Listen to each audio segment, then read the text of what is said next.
Okay, so out of your 2.5 year span at Alto, how many relationships do you think that you're in? Um, one, two, no, two. I would say two. Everybody else you just smashed.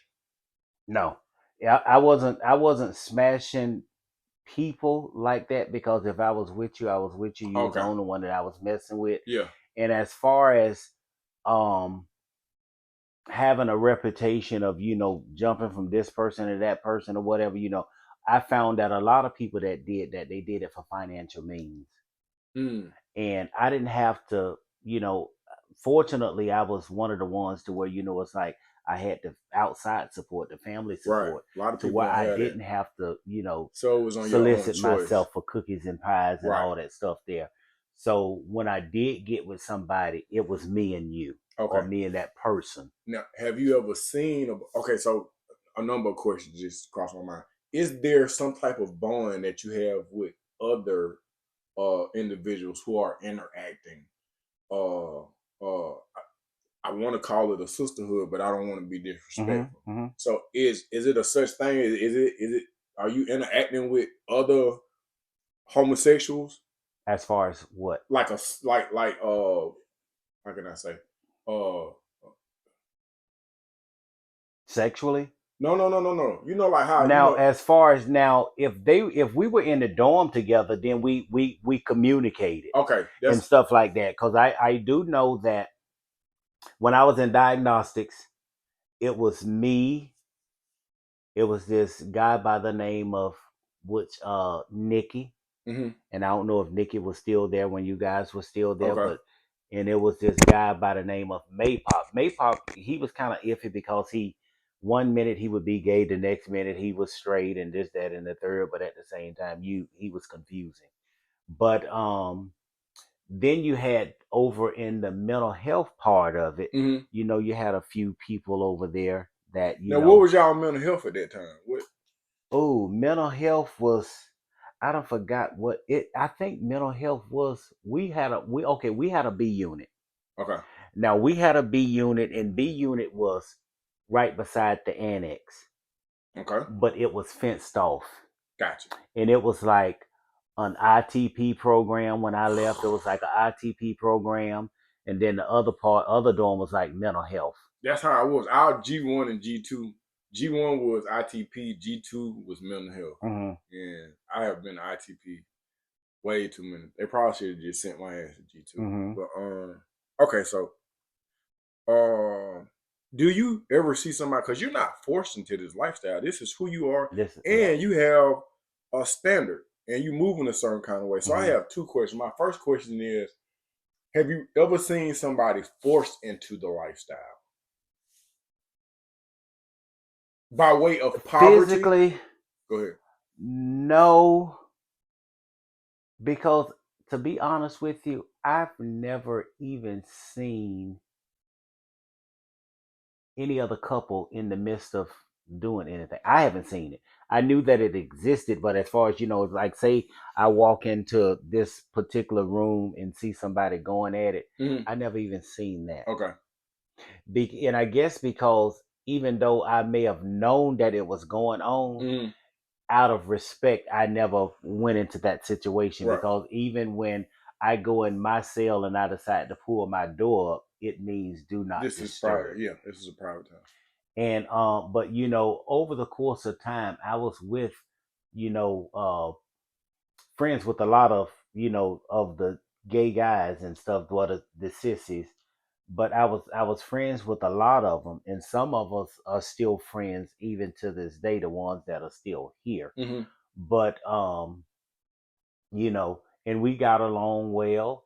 I've never ran across anybody that I was jealous of because of who they had. Mm-hmm. Even though I've always ran across people that didn't like me for the person that I was with Mm-hmm. and stuff like that. So when it came to that or whatever, I let him know, hey, if he chooses to be with you, let him. Mm. I didn't stop. If I was with somebody, I didn't say, hey, you can go over here and you can be with this person here. But because if I ever find out that you done tipped over here, it's gonna be repercussions and consequences behind that too. But you know, I've never had any animosity or hostility toward anybody because of who they dated. Okay. But I have caused a few, people to be hostile towards me because of who I chose to date because maybe they wanted Well, that okay. person or that individual. Okay. So, what are the etiquettes of a relationship Hmm. on that level? Because I heard you say earlier that you was tanking with a friend and you didn't skin him down Hmm. to his nylon, but you gave it to Hmm. the person that you was in a relationship with. Hmm.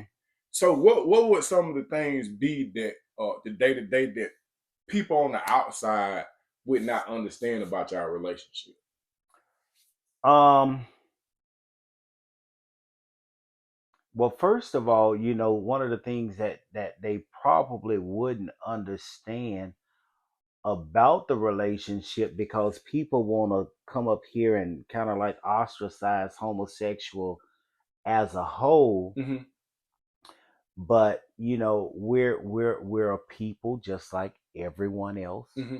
You got those out there that freely don't want to be committed to people Mm-hmm.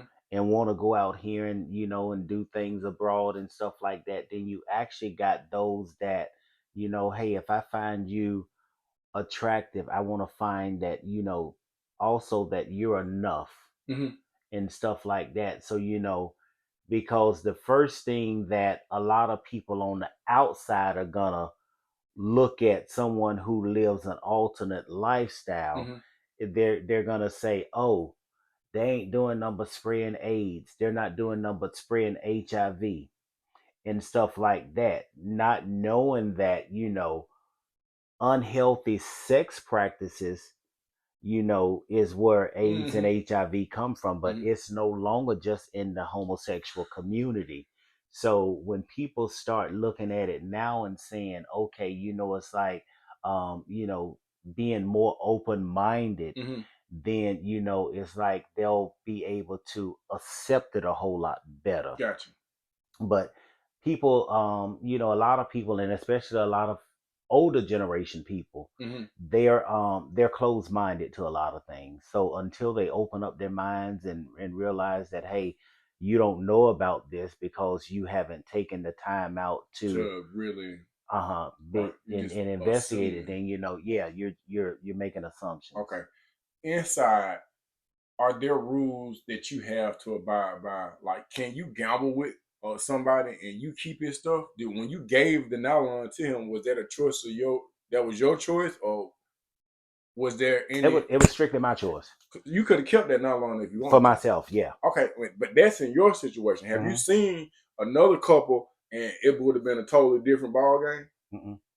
Because I've always been it's always been understood that the more masculine one of the situation, he was the one that he was the protector of this situation. So if I had anything, then it's like I had to, I took the choice to make sure that he had first. Mm-hmm. And in making sure that he had, then I know that he was gonna take care of me with whatever it was that I needed, whether it had been food, whether it had been anything. Now he didn't request it, but it was something that I felt as if I needed to do. Mm-hmm. Because if I got this, and these are things like nylon, and nylon and stuff was kind of hard to No, come by. for real. Everybody Yeah. didn't have it, Right. and then it's like, so if you're giving me your nylon, I want my man to look good, Right. and that was just how it was. Do you ever see individuals play themselves into uh I don't know how to ask the question, but I have seen people pretend to be gay. Well, we Hmm. might play the game, Hmm. and then all of a sudden, you really in here doing something. Hmm. Hmm. When, in my personal opinion, Cause then years later, I see you ignore this section of your life like it never happened. We won't even talk about it. Have you ever seen it, or do you have an opinion on just that process? Now, mind you, too, there were guys in prison that, say, for instance, people would look at me and know what I do or assume what I do. Because now it's not when you first came in. Now you got your pants a little small. What else would you do that would help identify you? That was pretty much it for me. That's it. Okay. That was pretty much it for me. I didn't put anything on my no eyes, extra around stuff, my lips, or any of that stuff. Okay. That was it. And so when it came to that, there were guys that people would often look at and say, okay, it's like they doing this, they doing that, or whatever. But there were guys that actually would come up there and ask me, do this, and do that, or whatever, and then you find a lot of sissies that, that was their MO, was, flipping the guys. What you mean? As far as, like people who might go out here and put up this uber masculine, persona, like they're this and they're that, and shoot basketball, wear the freshest sneakers, and stuff like that. And a lot of people respect them. And then you go behind closed doors and they getting smashed. So what you telling somebody who is supposed to be on the submissive end, or I don't even know, because I don't want to say sissy because I don't want to be disrespectful. I know nowadays there's no disrespect. Okay. So a sissy could flip a real nigga. How does that process work though? Because it's already in them. It's something that they want to do anyway, but they just want to do it with particular people. Can a sissy identify, excuse my language, can a sissy identify the fuck nigga inside a real nigga? Okay. How? At that time? Well, just like, say for instance, an individual might approach me, vice versa. You see it, it's something that you could just sense. Have you ever had, and I think I know the answer, have you ever had somebody that think that they playing you and you see the circle that they running around in? I did. Now, mind you, when I was incarcerated, one of the things about it, if you showed me a sign of weakness, I didn't fuck with you in prison. Because that's not what you're attracted to. That's not what I need strength. I need stability. Because if you allow me, if I see that, you're weak in any form, I'm going to dog you all the way out. Just like that. I'm going to dog you all the way out. And I try to still, live like that even now. Or whatever, if you come in and you put your foot down, then it's like, that's the type of man I want. That's the type of guy I like. But if you sit up here and say, oh, well, you can do this and you can do that, I'm gonna run all over you.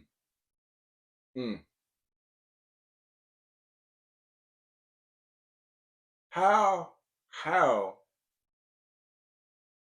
does one get, I don't even know how I want to ask this question, because I'm trying to figure out how would one get lost in the sauce, and I don't know if you can answer that question, because you have a group of individuals who have committed supposedly extreme crimes. You're talking murder, armed robbery. We're talking about some of the worst of the worst.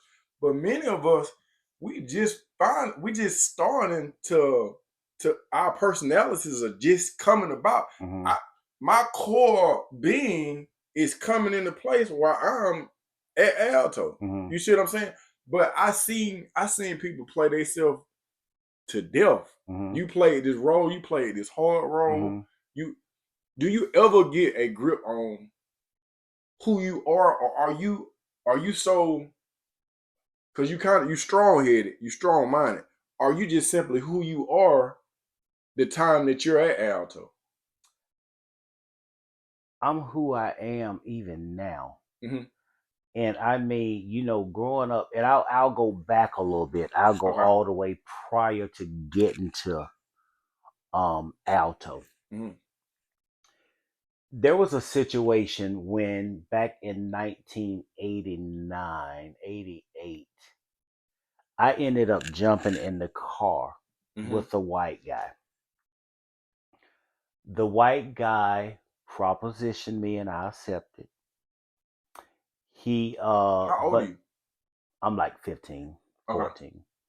And at the time up here in Atlanta, they had the Atlanta child murders going on. Right.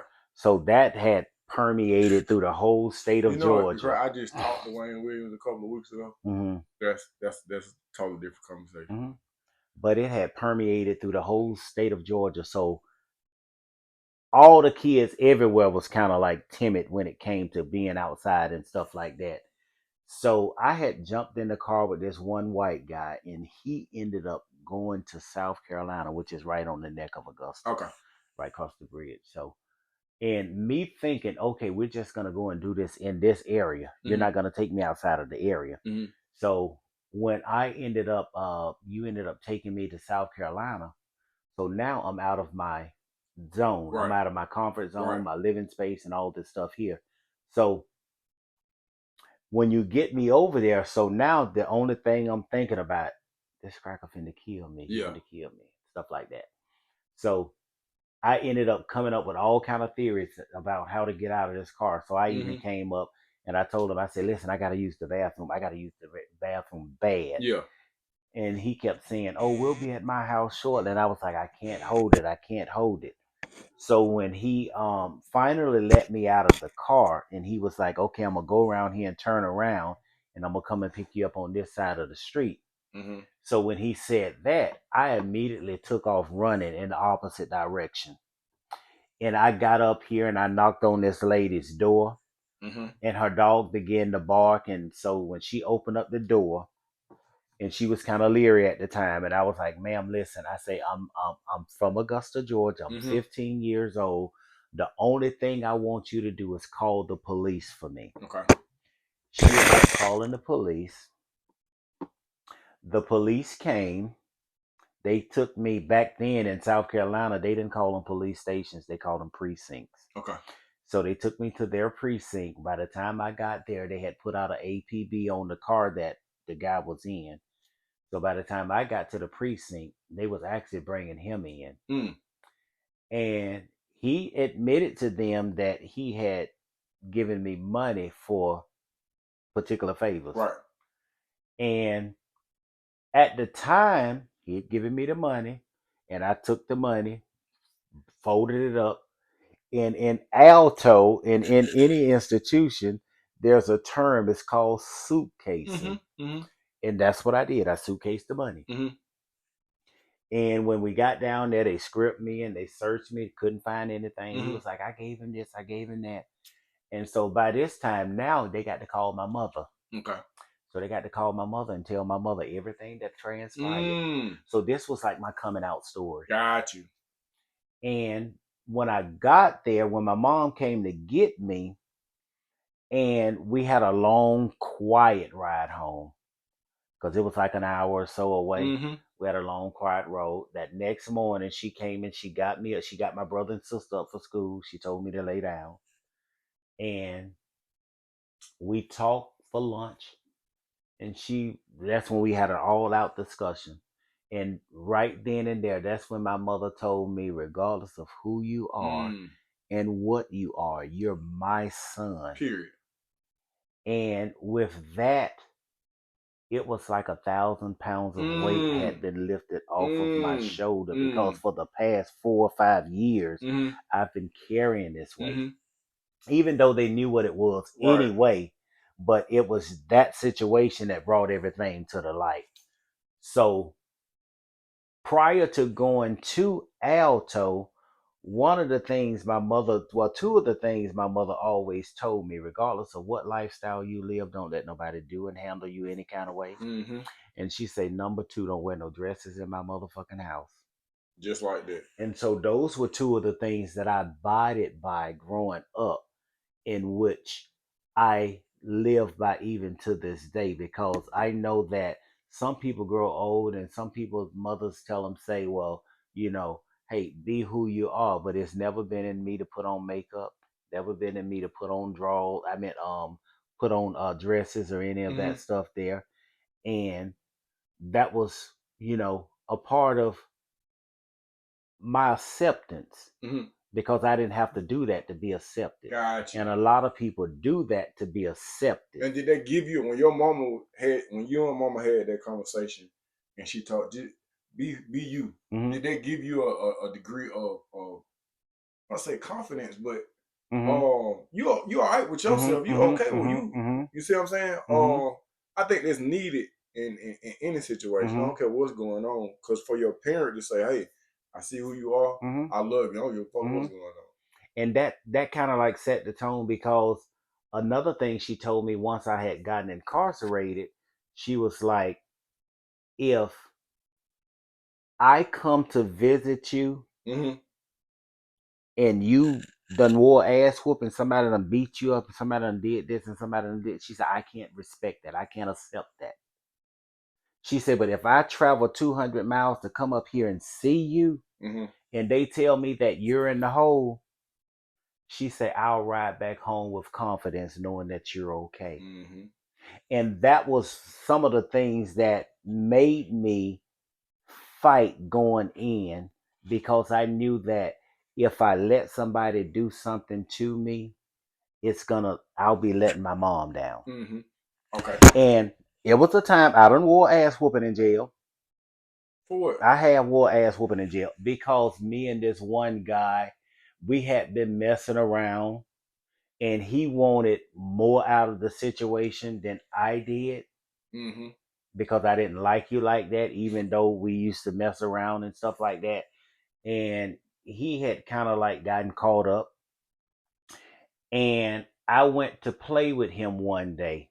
And because of what we had gone through, and I didn't want to take it any further. Mm-hmm. So now when I come over here and I play with you, now you don't want to play. Mm-hmm. So now you want to be serious. Yeah. And so, me and him, we actually got to fighting and everything. But at the same time, even though we get to fighting, it was a shock to me because I'm like, what is coming from? Yeah. And stuff like that or whatever. So, and then the officers, oh, you approaching him, but I'm approaching him because I'm not even thinking that it's this Yeah. serious. Right. And stuff like that or whatever. So it's like, and then they ended up locking me up. Then of course, oh, you kept approaching him, this, that, and the third. And I was like, well, it is what it is. So, Mm-hmm. you know. But yeah, that was one of the fights that I can say that, it's like I did not win, but hey, it is what it is. But Okay.